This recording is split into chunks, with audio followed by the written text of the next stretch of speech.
They really are going to stand over there to get started, aren't they? Okay. Are we ready? I think still good morning, sort of. Welcome to the first day of the legislative session. I'm excited to kick off this legislative year and to continue moving Iowa forward.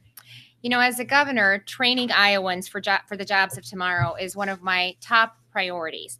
And right now, there's a need, as we all know, for skilled workforce. Nationally, we're facing a shortage of licensed commercial drivers. And these drivers are essential not only to the success of Iowa's economy, but also to the success of the American economy.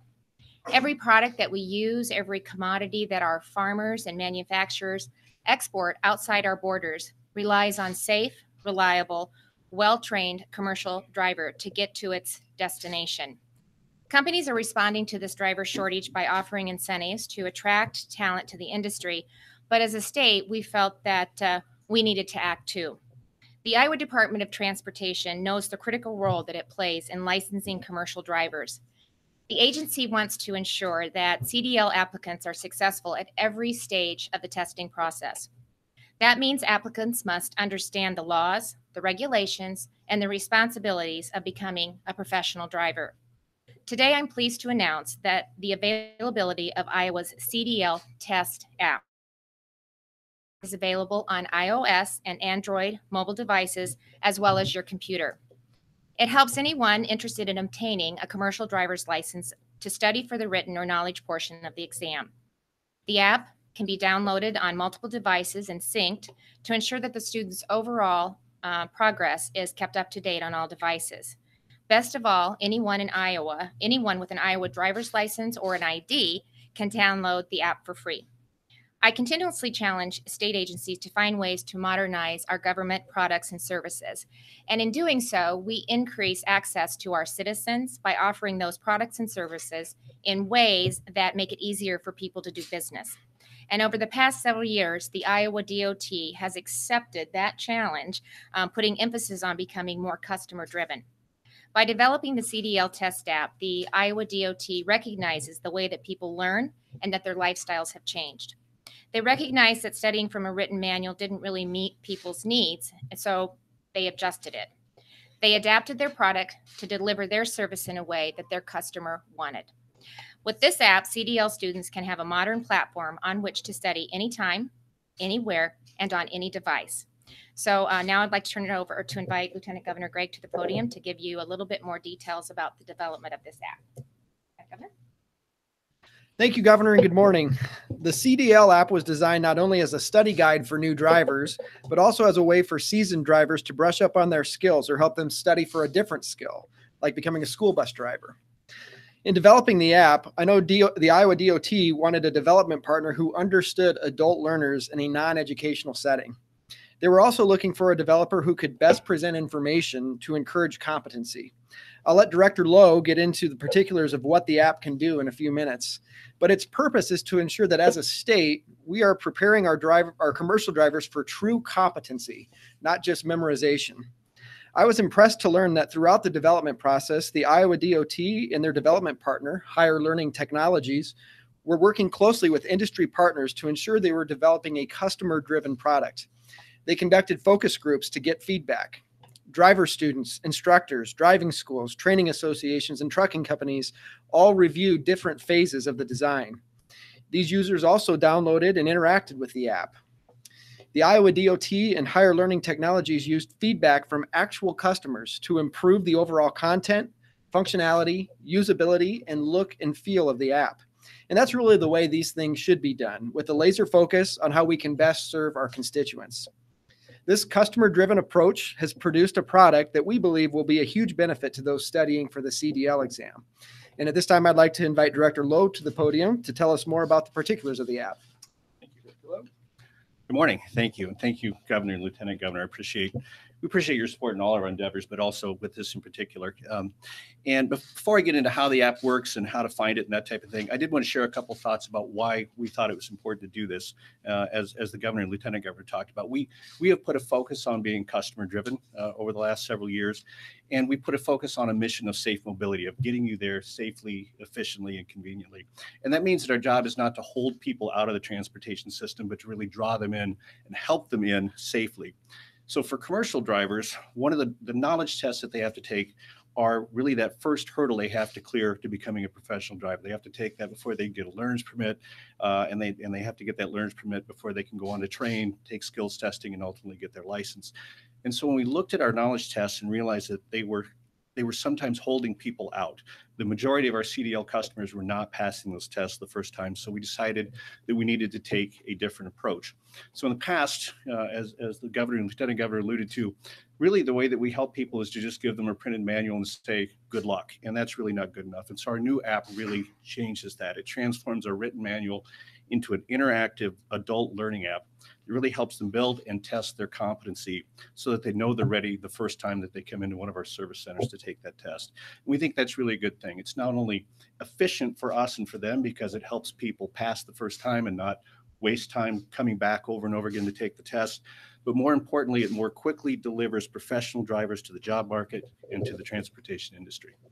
So in terms of how to find the app and how it works and those types of things, I think as the governor talked about, and we really want to emphasize this is a free download for all Iowa license and ID holders. And we want to emphasize to Iowa customers how to get that and make sure that they're getting all the attributes of the app, right? So any customer who wants to use it should go to our website, iowadot.gov, and they can just search for Iowa CDL test app. And if you can't remember iowadot.gov, just go to Google and say Iowa CDL test app, and you'll find it. It'll take you there. But once you get there, click on the link for our web-based version, and it'll ask you to create an account using your driver's license number. So you put in your name, your email address, and then your date of birth and the last 4 digits of your driver's license number. And once you've done that, then you can choose to use a desktop version. You can go to the Apple Store, you can go to Google Play and download the apps. And once you log in with that, that unlocks all of the features that are in the app for free. And so once you've opened the app, I think some of the really cool things about it is, one, the official CDL manual that's approved by the American Association of Motor Vehicle Administrators and the Federal Motor Carrier Safety Administration is fully represented there, but not in the way we've done it in the past where you get a PDF and you have to scroll through all those pages to find the thing you want. It's broken into segments that make sense and are sort of easily digestible. And then what's really cool is for every segment, there's a corresponding quiz. And so you can go through that quiz and find out how well you're learning the material that's represented in that segment. And the really nice thing is that for every question, there's immediate feedback. So as you answer the question, it tells you whether you got right or wrong. And then you can flag it to say, hey, I think I know this, I'm not sure I know this, or I don't know this at all. And that feeds into a dashboard that you can review for your progress that shows in a color-coded way, this is how well I'm doing in this area. And you can actually start to structured sort of targeted learning and targeted quizzing for you to go back and work on those things that you may not be as strong in. Again, really driving people to be ready for that test the first time they come in. Before I close, I would say I'd be remiss if I didn't thank some people. Again, the governor, lieutenant governor, actually helping us become aware of this kind of concept. And two, Higher Learning Technologies is our vendor. I think they're a great Iowa story in themselves. They're based in Iowa City, and they have built expertise in professional learning with interactive apps for other professions like dentists, nurses, and realtors. And they're very helpful in bringing that professional learning concept to the professional learning needs of commercial drivers. So their experience was very helpful and extremely valuable to us. And as Lieutenant Governor mentioned, we had lots of industry partners help us develop and test the app, and I think it's important to thank them. So a special thank you to CRST from Cedar Rapids, the North American Driver Training Academy in Cedar Rapids, and the Iowa Motor Truck Association. They've all been great partners for us. And then finally, I want to thank our staff for being innovative and creative, and AMVA and FMCSA for being open to a new way of presenting the manual material and approaching CDL learning. And at this point, I will turn it over to Don Egley, who's Director of Safety and Security for IMTA, for his comments. Thank you, Mark. One of the biggest issues we're facing as a trucking industry today, as has been previously said, is the tremendous driver shortage. We just don't have people getting into the industry. We believe that this new CDL training app is just one more way to attract people to our industry. We're very pleased to have been involved in the focus groups. and some of the initial work relative to this app, and we believe it has tremendous potential to help Iowa's trucking industry.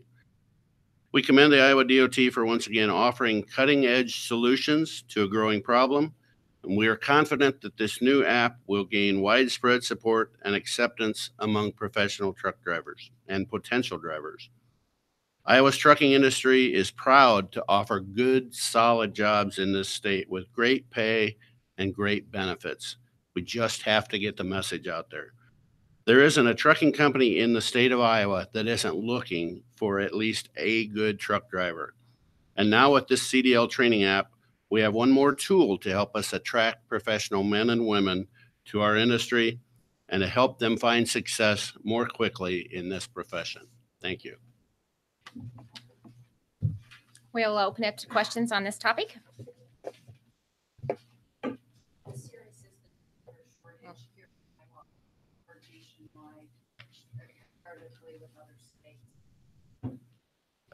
Driver shortage is a very, very serious problem. We have some restrictions that make it hard for them to get into the industry. They have to be 21 to be able to run interstate. A lot of times by the time they're 21 or by the time they're 23, when the insurance companies, a lot of them will cover them, they've found another career path. So the people we're seeing coming into the industry actually are mid-40s that have been displaced from another industry. So we need to get that message out there. And this app will really help that, because one of the constraints of that is people don't like to take tests. And there's a lot of testing into this process. This app will really reduce that issue.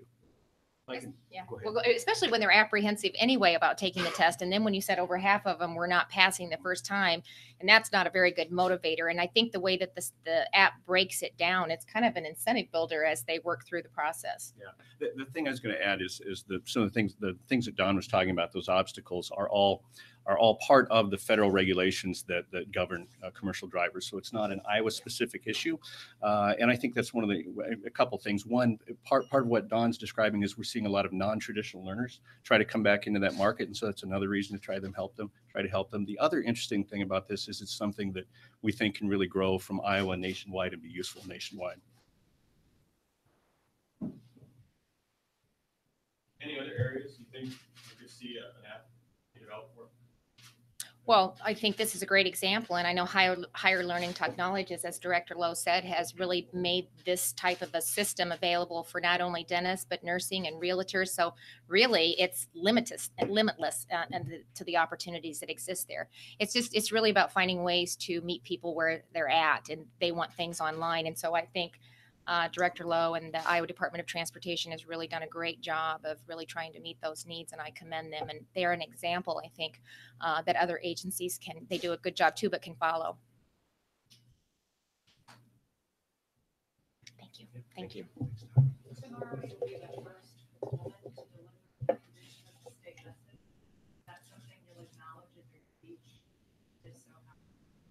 Well, I'm not going to give you a lot of indication into what my condition of the state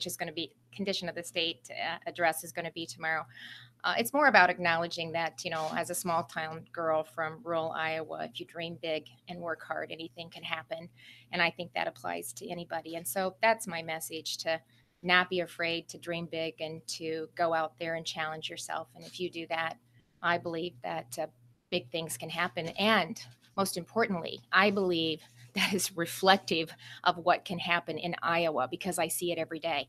And we've got great examples out there that share a very, very, very similar story. There was some new data, I guess, in the last about the state's privatized Medicaid program, and the expected savings were a lot lower than what was projected around this time. Mm-hmm. I'm curious what you think about that, and how what that means for what you want out of the program this legislative session. Mm-hmm. Well, first of all, I think it's important that we put it in context. So we're talking about significant savings. So we're still talking about savings. And really, when you look at the old system, it was out of control and it was unsustainable and it needed to change. So, but as we transitioned the system, it wasn't perfect. And as I said, mistakes were made, but I'm telling you, here's where we're headed. Shortly after becoming governor, I made dramatic changes in the leadership and the way that we execute these programs. And this is something I think about and I work on every single day because it's so important that we get this right because we're dealing with vulnerable Iowans all across this state. So I am committed to working with the new leadership, to looking at how we're executing the programs, and to work with the legislature to make sure that we're moving managed care in the direction that I believe it needs to move and in the direction that I believe we're capable of doing. I'm gonna ask you. Sure, that's fine. I'm curious also, if you had an opportunity to listen to any of the speeches given by Republican leaders this morning. A lot of them emphasized taxes. Mhm. And, I'm curious if you feel like that is really the focus of the legislative session. Well, as I said, I'm going to be delivering my vision for not only tax reform, but for Iowa moving forward tomorrow in the condition of the state. I haven't had a chance to listen to any of the speeches, so I'll be reading them the way you all report them out. So I'm anxious to hear what they have to say. But, you know, I've listed and talked about my 4 priorities, and really holistically is how we need to move forward with this. And that's making sure that we're educating our students for a knowledge economy, to make sure that we have the most competitive business environment, and that means tax reform. And especially it means reducing taxes for working class families. It means making sure, you heard this morning, we're talking about skilled labor shortage. And what that means and really what that says is that's about opportunity for Iowans. So it's about getting them the skills and matching them up with a job or where their passion is and helping them have a career and a great opportunity for a successful life. And continuing to develop an innovative energy policy, because that's one of the biggest tools that we have in our toolbox when we talk about economic growth and why Iowa is a great place to do business is our low cost of doing business in energy. So I'm looking forward to having the opportunity to lay that out tomorrow in my condition of the state. Well, I just think anybody that's out there working, you know, we ought to do everything that we can to make sure that they get to keep more of their hard-earned money. You know, people are working hard, but what I still hear is they're struggling to make ends meet. And I think the tax reform that was passed at the federal level, what they were trying to do was to reduce taxes on middle-class families. And so we don't want to be a barrier to that. We want to enhance that and be a part of it. And so that's what that's where we're going to be looking as I look to put forward my tax proposal tomorrow. Well, you know, what I am focused on, it's when I talk about holistically, when I talk about STEM, or when I talk about making sure our students have an education for a knowledge economy, one of the biggest pieces of that is bringing together educators in business and industry and students and helping them build a relationship and be exposed to the opportunities that exist within our state. And the more that we do that, whether that's in elementary and middle school and high school, or when they get to our community colleges or to higher education, whether it's through our business parks, the more that we can connect that and the more that Iowans can see the opportunities that exist right here, well, then they're going to be working adults and they're going to be taxpayers, and we're going to be focused on helping them succeed and keep more of their money. And when they do that, they're putting that money into our economy, and we're going to see this economy explode. And so it's the right thing to do. And we're not only looking for opportunities for Iowans, we're looking for ways to keep more of their hard-earned money and ultimately grow this economy. Last budget, you cut a significant amount of money for higher education out of those organizations, CDL. Are those higher education? Well, the CDL, you can actually go to an app, test for it, and take the training. So that's something that they can do individually. I used to actually give those CDL tests as a former county treasurer in Clark County. Had to take the test, had to do the inspection, and kind of drive a semi. I don't think I was tested on it, but so the more that we can get the application and talk about the opportunity and educate people about the job openings and the great careers that we have through that industry, that's how I think we'll continue to give Iowans the opportunity for a great career, and we solve a problem that the industry has in finding drivers so that we can export commodities in and out of the state, which is really, as I said, important to not only our economy, but the American economy. So, we're going to continue to make sure that we keep higher education affordable, that when students leave high school, that they're prepared for a career post-secondary education. We're encouraging our students to utilize dual enrollment, which we're number 1 in the country, so that they can reduce the cost of higher education. And really, by doing what I was talking about to Kay, to help them find early on what their passion is and really help them set their career path so they can obtain it in a reasonable and really more inexpensive way. With the budget issues, though, do you bring more higher education? Well, let's remember we have revenue that's still growing. It's just not at the rate that was projected by the REC. But I believe the things that we did last year and with the vision that we'll put forth this year, that we're going to continue to build the economy so that we can address the needs of Iowans in this state.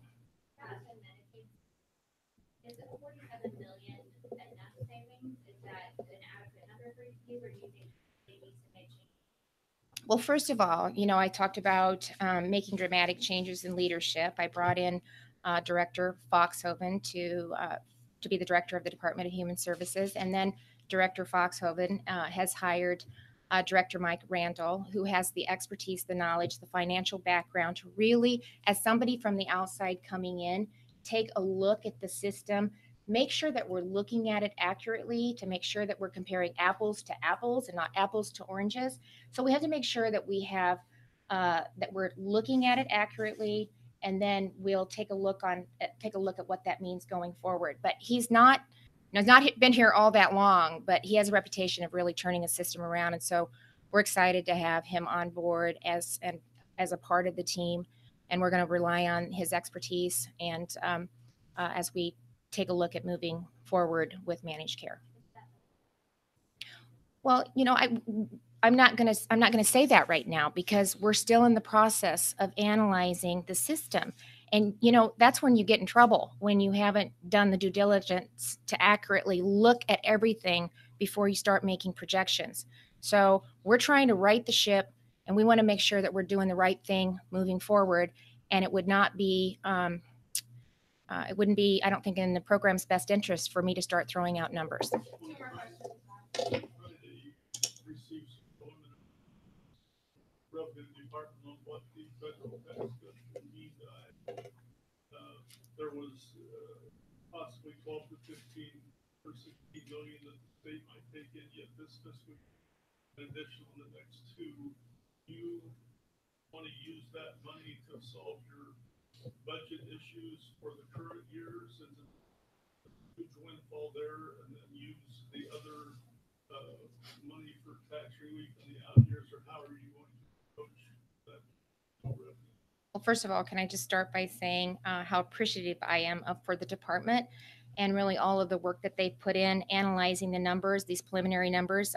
This tax reform just passed at the end of December, so they have been working so hard to do the analysis to try to understand the impact, so we can understand the impact of the federal tax reform on Iowa. I think it's important to remember that those numbers that they were talking about just reflect individual taxes, not corporate, and it really doesn't include behavioral changes that we know are going to take place, like prepaying property taxes. So, I'm going to be discussing tomorrow what my vision is for tax reform, so you'll have to stay tuned for the condition of the state. Senate Minority Leader Janet Peterson referenced in her prepared remarks this morning about sexual harassment, and I know that Mary Kramer is expected to be, she had mentioned prior to the start of the legislative session. Have you spoken to Mary Kramer about this issue? No, I have not, and I'm not aware that she's released her recommendations yet, but I assume those were going to the legislature, so I don't know that. I haven't seen that yet. I've indicated I have a zero tolerance policy, and looking forward to delivering that condition of the state tomorrow. Thank you.